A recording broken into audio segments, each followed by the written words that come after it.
Anin, Rebecca Nindishnaka Jaganashamoan, Manganawa Indigo Anishinaabe. Hello, my name is Rebecca Haas. I carry two traditional names, Manganawa and Huputh Aksup. I'm a citizen of the Métis Nation and of mixed European descent, and I am speaking to you today from the Lekwungen territories, now known as the Songhees and Esquimalt Nation, where I have been a very grateful visitor on this territory for the last 17 years.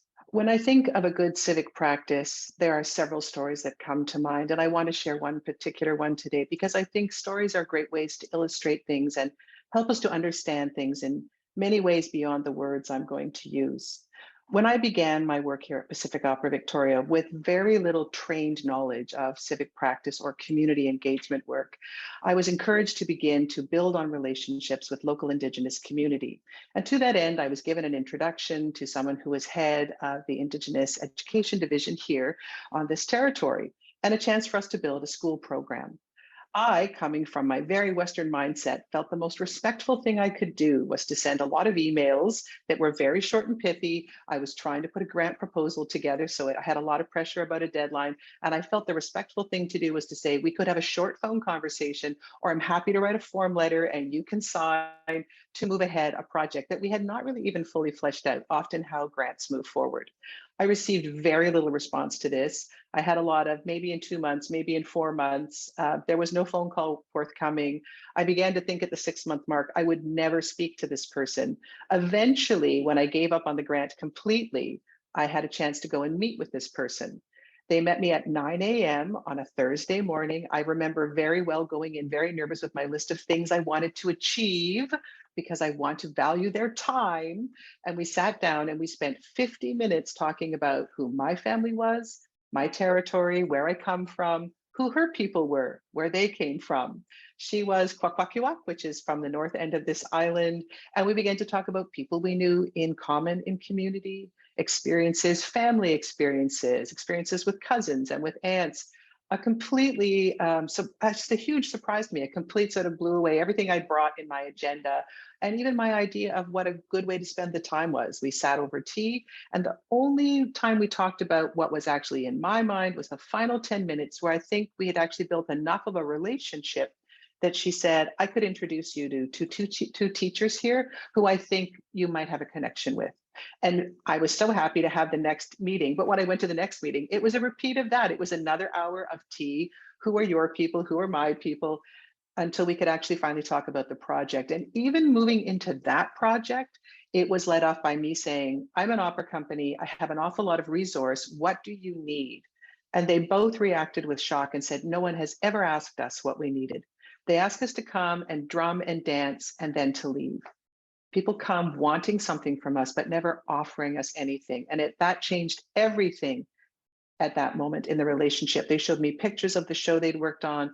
The elder had created a set design. They needed advice on a curtain that they could paint it on, all things that we had expertise for. If I had gone in ahead with my agenda of what I thought I could give, I would have been wrong. So I learned a great deal. And I would say this for me was good civic practice, because I realized good civic practice is actually about listening and relationship building. And out of that trust, then an actual activity could occur. But the activity at the front, which was my instinct, was not the way to go. So it was a big learning moment for me. Coming from an artistic background, I've spent a lot of time thinking about the practice room, and I work a lot with singers at various stages of career. And one of my goals is to help them rethink the practice room, because as an artist, the pitfall I fell into is the practice makes perfect room, and recognizing that practice was something that I had really taken on its definition from childhood. When you take piano lessons or dance lessons, you're trying to get it right. And you know what, although I may have evolved to make it better, I think that piece of getting it right never goes away. The idea that I could be a master, that I could figure it out, that it would be perfect, that it would be worthy, it fell into all kinds of places of judgment. And so that room became quite torturous, because often I'm also alone in the room. And yet when I'm actually performing, it's collaborative, whether I have someone on stage with me, even if I'm singing a cappella, I would have an audience. The creation in the vacuum and just only myself as a reflector was really a fear-based room. And when I think about practice as civic practice, I think we have a lot of the same baggage we take along with us. The idea that we'll be masters, especially as we move into more diverse community relationships. So I think about that idea of the phrase has always been cultural competency, which is like a crazy thing. How could I be competent in all these other communities of which I know nothing and where I did not grow up? And so I actually think about that idea now that we speak of cultural humility. That cultural humility is really what we're looking for. And that for me is a way of going into the space and actually being open to what happens, to be curious, to be a lifelong learner instead of someone who had to get it right. There's such a huge value in shifting the idea of practice as really a place that I go and I play. If I, as a creative artist, go into a practice room and play, something else entirely different will happen than if I have to go in and get it right.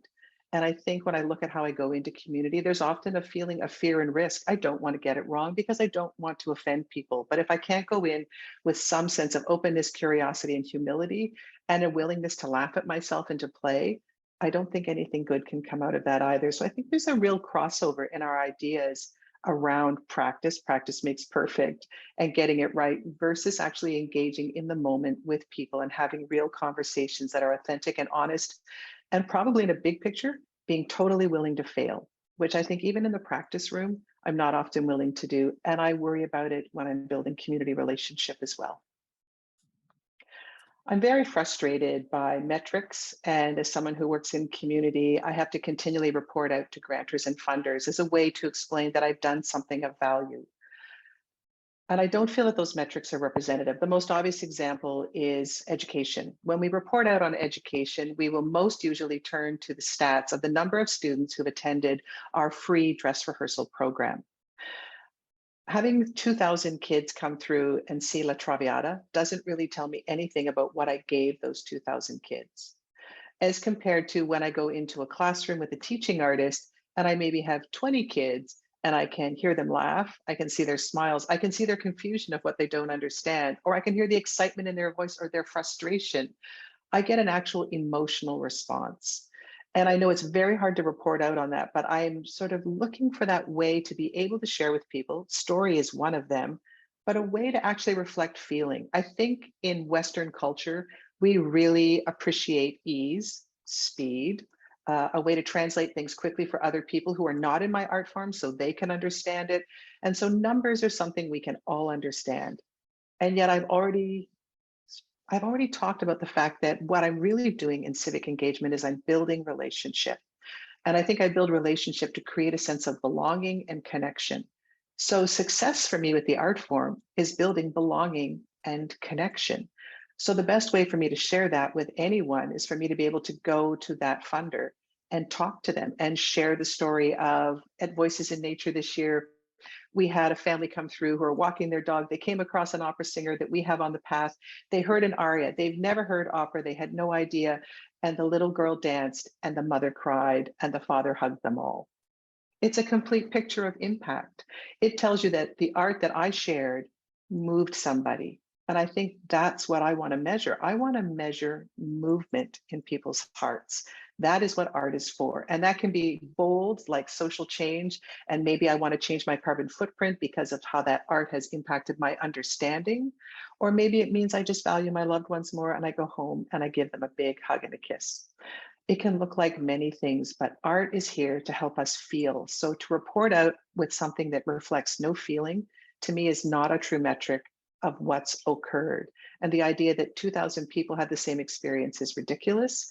And I'm looking for that, one, two, three, four, five people who went home and maybe started to write a poem because they went to the opera, who realized there's this whole other world they could exist in, that they saw colors that they'd never seen before because they heard something. I think this is our struggle, is how do we put feelings into words and how do we value it? And I don't think we'll often know for a really long time what our value was, because we basically drop our art form into the pond and it ripples out. And it may be years before we know. But I think we can trust our art forms enough to know that they are impacting and they are rippling out. But it does require us to invest a little more personally and a little more intimately than the numbers of 2,000 and 4,000 who witnessed something and I don't know what they felt. Although I'm a professional opera singer in my spare time these days, I spend a lot of time in art galleries, and I have a great affection for art galleries and visual art. And when I'm in the gallery, my favorite thing to do is to sit on a bench and look at the art. And I have been reflecting lately as to why that speaks to me. And maybe that says something to me about good civic practice. I think we learned in the pandemic really clearly that art is communal and it is meant to be experienced with other people. So, opera or live performance is so obvious because we all gather in a theater, but an art gallery might not be so obvious because I have my own experience. I walk through, I look, you walk through, you look. But art galleries are full of benches and places for us to sit.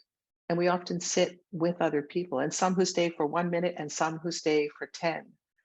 And as we sit, I think we're actually experiencing communal energy around a piece of art. And I'm actually feeling other people's feelings about the art. The same reason I want to sit in a theater in the dark with other people and have this communal experience. It's really clear to me that good civic practice is about sharing experiences with a goal to creating a better sense of belonging. If you and I both sit and look at the same piece of art for a long period of time, I can expect that we have something to talk about, even if we don't have the same experience. But it's opening a window for me to see you and you to see me, and for us to maybe have a conversation or express wordlessly that we're in the same place sharing.